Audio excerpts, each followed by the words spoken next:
Noelle, run away now. Leaving those words, the phone immediately cut off, and no matter how many times I tried calling back, I couldn't get through. My usually calm mother sounded desperate, convincing me that something must be wrong. What happened to Mom? Mother had been battling an illness for several years and had recently been hospitalized. Before her hospitalization, she called every day, but now, being in the hospital, she hadn't called, which I found strange. I rushed to the hospital, but by the time I arrived, she had already passed away. This can't be happening. Overwhelmed with grief, I couldn't say anything. The hospital where she was admitted was about an hour or two away from my apartment, and I regretted not acting sooner. The meaning of run away now remained a mystery. I thought I would never understand its meaning. However, amidst my grief and confusion, I unexpectedly discovered the meaning behind her words. I'm Noelle, a 25-year-old office worker. My parents divorced before I can remember, and my mother raised me with great care by herself. After becoming an adult and living alone, I saw her less often, but as a child, she took me to my favorite amusement parks and sent me to college despite financial struggles. She was a very kind mother. Although she passed away after a long battle with her illness, the mysterious words "run away now" stayed in my mind. I returned to my childhood home for the first time in a while to prepare for the funeral. What is this? Feeling nostalgic as I entered the living room, I found the room in complete disarray. The wardrobes and closets were particularly ransacked, and I realized that my mother's valuables were missing. The necklace I gave her with my first paycheck was gone too. I immediately contacted the police, but they said it might be the work of a serial burglar that's been active recently. I left this matter to the police and proceeded with the funeral preparations. On that day, many people came to mourn my mother. People who had been kind to us in the past attended, bringing back nostalgic memories, but I felt a pang of loneliness realizing I would live without family from now on. Still, I decided to see my mother off with a smile, sharing memories with everyone. After the funeral, a man approached me. Long time no see. Do you remember me? I didn't recognize the man who spoke to me so familiarly and wondered if such a young person could be one of my mother's acquaintances. I'm sorry, who are you? Well, you were little, so it's not surprising you don't remember. I'm your older brother, Dominic. He smiled warmly. I was shocked to hear that I had an older brother. Moreover, I had never met this person before. As I was skeptical, Dominic showed me a photo. Look, here's Mom, and this is you.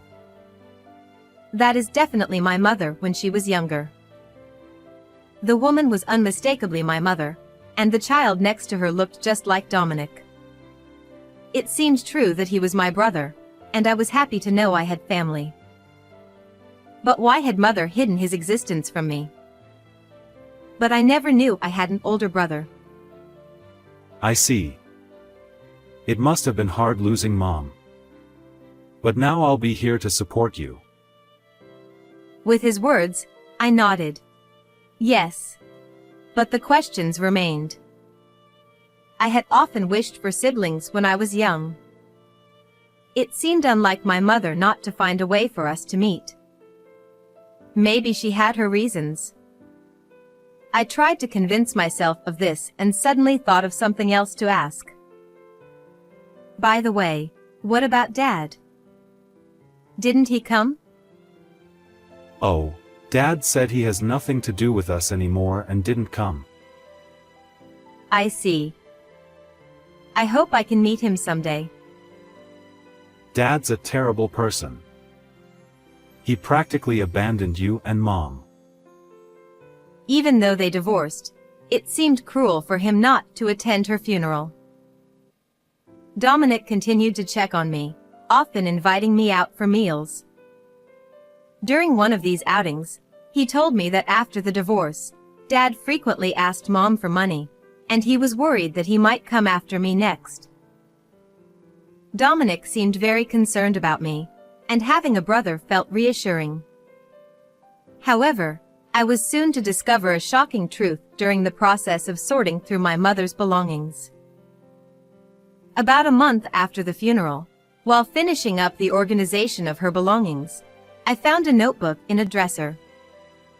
As I flipped through it, I realized it was my mother's diary. It seemed she had written in it daily since before the divorce, and there were 10 volumes in total.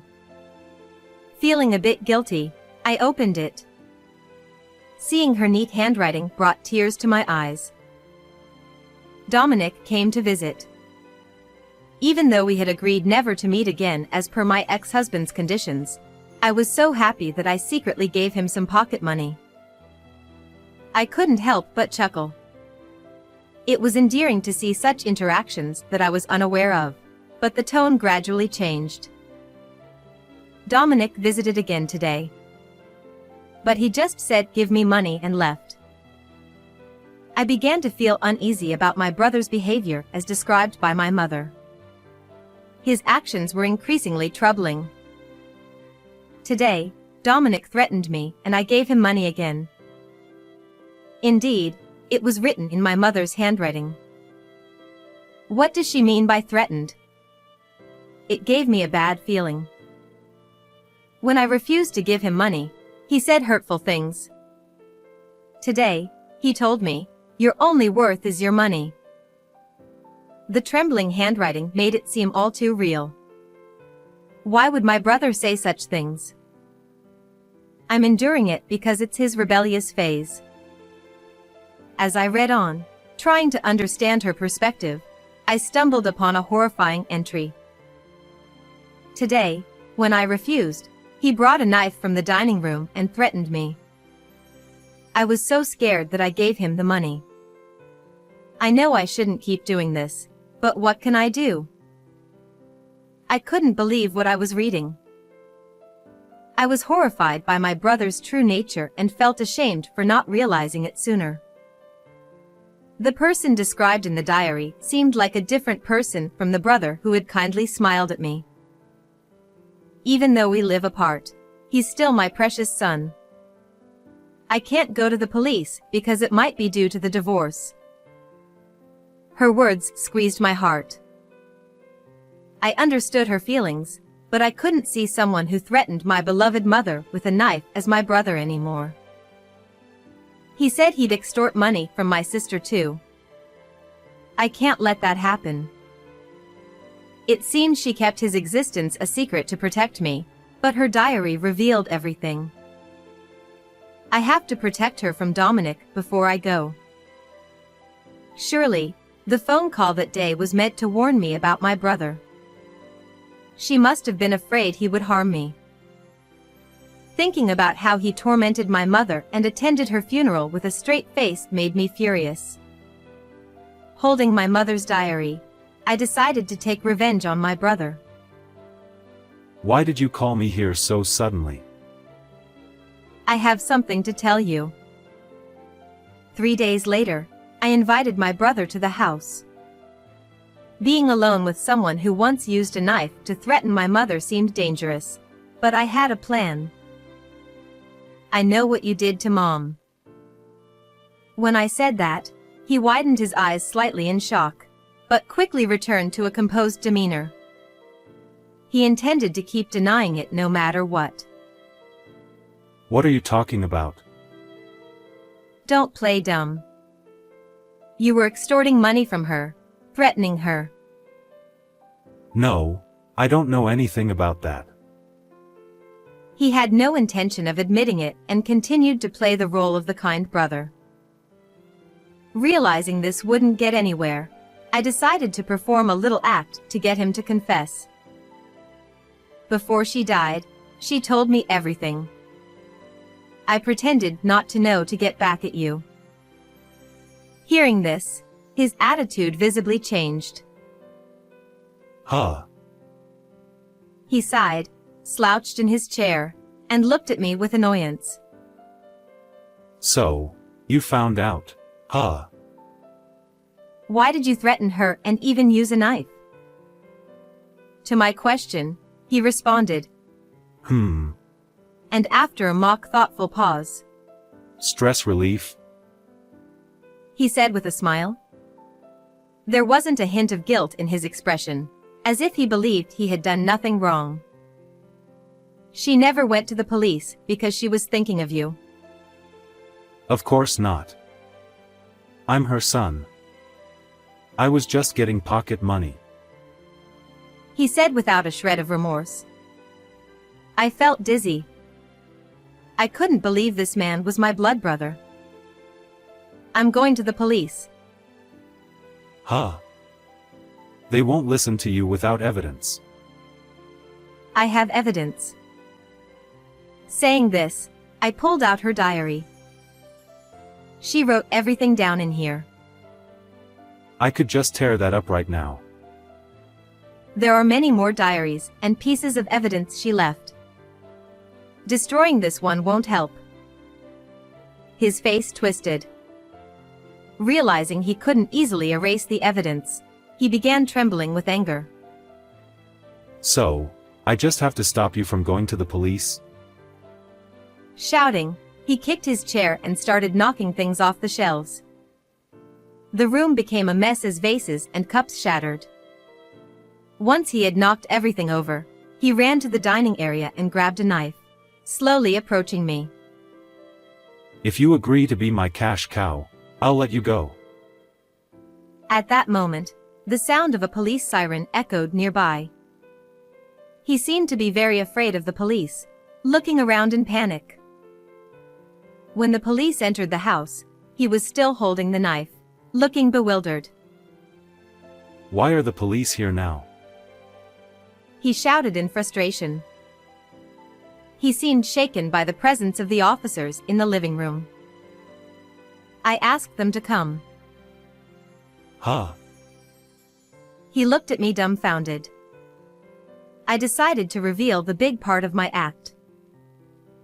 I asked a colleague from my company to call the police at this time. What? I figured her diary alone might not be enough evidence, so I planned to have the police catch him in the act of threatening me with a knife. It was all a setup. Stop messing around. He shouted, lunging at me, but was immediately subdued by the police. Hey, stop it. Let go of me. He struggled violently, trying to break free, but with two officers restraining him, there was no escape. After they handcuffed him, he seemed to realize he had no way out and became quiet. I'm sorry. Forgive me. I was wrong. Desperate to avoid being arrested, he started apologizing to me frantically, his face contorting as if about to cry. No matter how much you apologize, it won't reach her anymore. Who cares about that? Just don't involve the police. It's not that simple for us. She was always afraid of you. Parents are just cash cows for their kids. He kept cursing, but I ignored him. As he was being led away by the police, he started sobbing. I'm sorry. Please, not the police. I won't forgive you for what you did to her. Officers, take him away. As I declared this, his face twisted in agony. Thinking only of his own protection to the end, he was finally taken away by the police with a miserable look, tears and snot streaming down his face. Later, the police investigation revealed that he was a habitual burglar and was sent to prison. It seemed he had been desperately avoiding the police because he feared exposure of his past crimes. He was also the one who had ransacked the house and pawned the necklace I had given her. Even in prison, he kept causing trouble, extending his sentence repeatedly. Although I lost my dear mother, I am now engaged to the colleague who called the police that day. He is kind and understanding, and I am happy to have met him. I'm sure she is watching over us from heaven.